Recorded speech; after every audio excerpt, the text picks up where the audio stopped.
ঢাকা বিশ্ববিদ্যালয়ের চারুকলা প্রাঙ্গণে শেষ শ্রদ্ধায় সিক্ত হলেন ভাস্কর শামীম শিকদার। বিদায়ক্ষণে জড়ো হন অগ্রজ, অনুজ ও পরিবারের সদস্যরা। পরে বিশ্ববিদ্যালয় কেন্দ্রীয় মসজিদে জানাজা শেষে মরদেহ নেওয়া হয় একটি বেসরকারি হাসপাতালের হিমাগারে। শুক্রবার তার ছেলে লন্ডন থেকে ফিরলে মোহাম্মদপুর কবরস্থানে শায়িত হবেন 21 পদকপ্রাপ্ত এই ভাস্কর। রকমারের ডিসকাউন্টের উপরে শুধুমাত্র নগদ দিয়ে পেমেন্ট করলেই পাবেন আরো 21% ক্যাশব্যাক। আত্মভোলা, অসাম্প্রদায়িক, পরিশ্রমী, ভয়ডরহীন এমন উপাধি পান ছোটবেলাতেই। যে চারুকলা ইনস্টিটিউটের ছিলেন ছাত্রী, যে প্রাঙ্গণে তার আজন্ম পদচারণা, সেখানেই হলো শেষ বিদায়।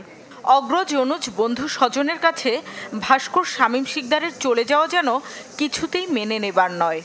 ছোটকাল থেকে 7-8 বছর বয়সে মাটি দিয়ে সে আমরা দেখছি ছোটকালে সে বিভিন্ন মূর্তি বানাইতেন। বড় হলো তখন সে ইচ্ছা প্রকাশ করলো যে এখানে ভর্তি হবে আর্ট কলেজে। আমার আব্বা তারপরে আর্ট কলেজে ভর্তি করে দিলেন। স্বাধীনতার পর ঢাকা কারাগারে বানান বঙ্গবন্ধুর ভাস্কর্য। ঢাকা বিশ্ববিদ্যালয় এলাকায় ছড়ানো স্বোপার্জিত স্বাধীনতা সংগ্রাম সহ বহু কীর্তি তার। পাশ্চাত্যের ভাস্করদের প্রথা ভেঙে শামীম বেছে নিয়েছিলেন দেশীয় উপকরণ: সিমেন্ট, ব্রোঞ্জ, কাঠ, কাদা কিংবা স্টিল। এখানেও তিনি পথিকৃৎ। তার যে সম্মানজনক যে জায়গাটি, সেই জায়গাটি সবসময় অটুট থাকবে, সেটি তো গভীরভাবে প্রত্যাশিত।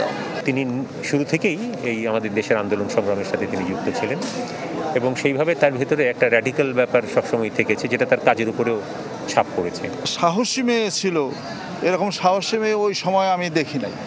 1999 সাল পর্যন্ত বহুবার মৌলবাদীদের উগ্র পরের বছর ঢাকা বিশ্ববিদ্যালয়ের চারুকলা অনুষদের ভাস্কর্য বিভাগের শিক্ষকতা ছেড়ে চলে যান লন্ডনে। শেষ অবধি এই 70 বছর বয়সে ফিরে এসেছিলেন কাজের টানে। মৃত্যুর আগে কি জানিয়েছিলেন কেন এসেছেন? নিউ স্কাটন রোডে যে ওনার স্টুডিওটা আছে, ভাস্কর্য, জাতীয় ভাস্কর্য গ্যালারি, ওইখানে একটা ওনার পূর্ণাঙ্গ একটা মিউজিয়াম করার জন্য আর একটা স্টুডিও করার জন্য, যাতে ওনার সম্বন্ধে কেউ গবেষণা করতে চাইলে কিংবা ভাস্কর্য নিয়ে কেউ গবেষণা করতে চাইলে ওখান থেকে তাদের সহযোগিতা করা হয়। সন্তান লন্ডন থেকে ফিরলে শুক্রবার মোহাম্মদপুর কবরস্থানে চিরনিদ্রায় শায়িত হবেন এই ভাস্কর। শামীমা সুলতানা, চ্যানেল 24, ঢাকা।